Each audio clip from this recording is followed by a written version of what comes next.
Monsieur le directeur général, bonjour. Bonjour. En tout cas, ravi de vous recevoir. C'est votre studio, Guéri FM, c'est votre radio. Oui, c'est presque ma chambre ici, je viens tout le temps. Je suis très content. Nous sommes ravis aussi de vous recevoir. Alors, on nous a informé que les candidats déclarés admis au concours du recrutement des élèves assistants et surveillants pénitentiaires de Bambari, de Berberati, Bosangwa et de Bois, il y en a qui sont même déjà à Bangui pour le contrôle ou l'enquête de moralité. Alors, comment ça se passe, monsieur le directeur général?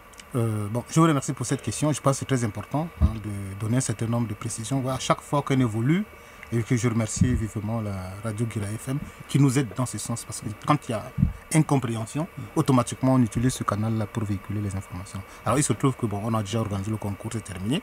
Il y a des candidats qui sont déclarés admis. Mais l'admission définitive des candidats à l'École nationale d'administration et de magistrature ne se fera qu'à l'issue de l'arrêté pris par l'autorité de tutelle au vu d'un certain nombre de documents. Ces documents, il y en a deux. C'est d'abord le certificat d'aptitude au service militaire délivré par le directeur du service de santé des forces armées. Ça, c'est le premier document. Et le deuxième document, c'est le résultat des enquêtes dirigées par les services techniques de la gendarmerie et de la police nationale. Et donc, à l'issue du concours qu'on a organisé, la liste des candidats admis a été régulièrement acheminée à ces services compétents pour l'enquête de moralité. C'est la première phase. Alors, je tiens à préciser, pour l'enquête de moralité, les candidats doivent rester sur place. Mais, donc, mais comment se fait-il qu'ils sont aujourd'hui? Il y en a qui sont aujourd'hui à Bangui. On a acheminé la liste. C'est un travail purement technique interne. On ne s'immisce pas dans le travail ni de la gendarmerie, ni du service de la police administrative.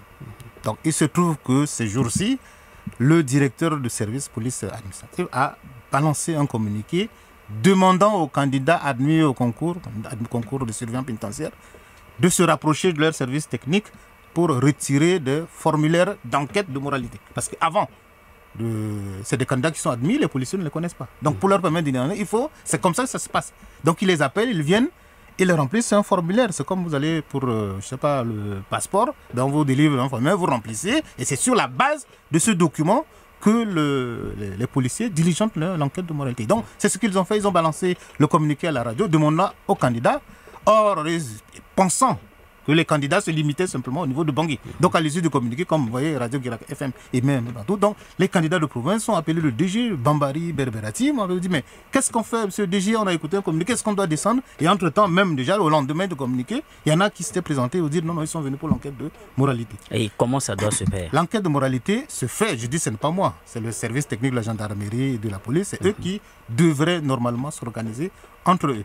Il y a les candidats de Bangui et le problème se pose pour les provinces. Est-ce qu'ils doivent venir ici à Bangui? Non. L'enquête de moralité se réalise au lieu où vous habitez régulièrement.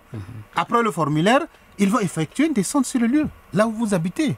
Autour de vous, vous posez des questions sur le comportement des uns et des autres. Cela sous-entend que les candidats de Bambari, Berberati, Bosangwa et Bois doivent rester sur place. Les candidats de Bangui, enfin de Berberati, Bambari, Bosangwa et Boire doivent rester sur place. Ceux qui ont effectué le déplacement pour venir ici, il faudrait qu'ils retournent là-bas pour permettre aux policiers.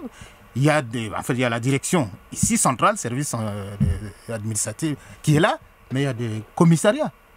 Il y a des commissariats à Bambari, Bambari qui peuvent jouer le même rôle. Donc c'est une question de communication, ces différences techniques-là pour permettre à ces services-là de diligenter les enquêtes de moralité sur place. Et donc je pense que tout à l'heure je recevais le responsable de la gendarmerie et de la police. Donc ils m'ont dit qu'ils ont déjà balancé un communiqué pour recadrer et repréciser les choses. Et quelle sera la dernière, bien la prochaine étape? La prochaine étape, ça sera je parle de après les enquêtes de moralité.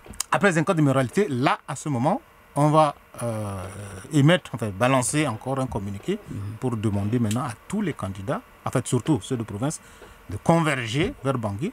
Parce que pour obtenir le certificat d'aptitude au service militaire, il faut qu'ils viennent tous ici parce qu'il n'y a qu'un seul service. C'est le service tel que c'est prévu dans l'article 52 du décret portant organisation et fonctionnement de l'ENAM. Le certificat d'aptitude au service militaire est délivré par le directeur du service de santé des forces armées centrafricaines. Ce qui suppose que tous les candidats doivent venir ici à Bangui. Mais Donc, après l'enquête, quand on aura tous les résultats de l'enquête de moralité, à ce moment-là, on va demander aux candidats de province de remonter sur Bangui pour la prochaine étape de visite médicale. Avant de se séparer, avez-vous un message, monsieur le directeur général? Il n'y a pas de message, je demande simplement à tous les candidats de se calmer, ils sont déjà admis. Alors, le message, c'est que l'enquête de moralité et tous ces examens ne visent pas seulement les candidats admis. Parce que sur la liste, il y a des admis définitivement qui remplissent les critères et puis il y a encore des admis sur liste. Et puis ça va pour rien qu'on organise ces différents les examens. C'est pour qu'en cas de désistement ou en cas de défaillance, parce que bon, à l'issue de l'enquête de moralité, si on juge qu'il y en a qui ont prêté main forte, c'est bien commis des graves crimes de violation des droits de l'homme, cela malheureusement ne peut pas. Donc, si on détecte sur la liste principale que tel candidat ne remplit pas les fonctions, automatiquement, on a recours au candidat sur la liste complémentaire. Et donc, la visite médicale, l'enquête de moralité vise ces deux catégories, les admis principaux et les admis sur liste d'attente. Monsieur le directeur général, je vous remercie. Je vous remercie, monsieur le journaliste.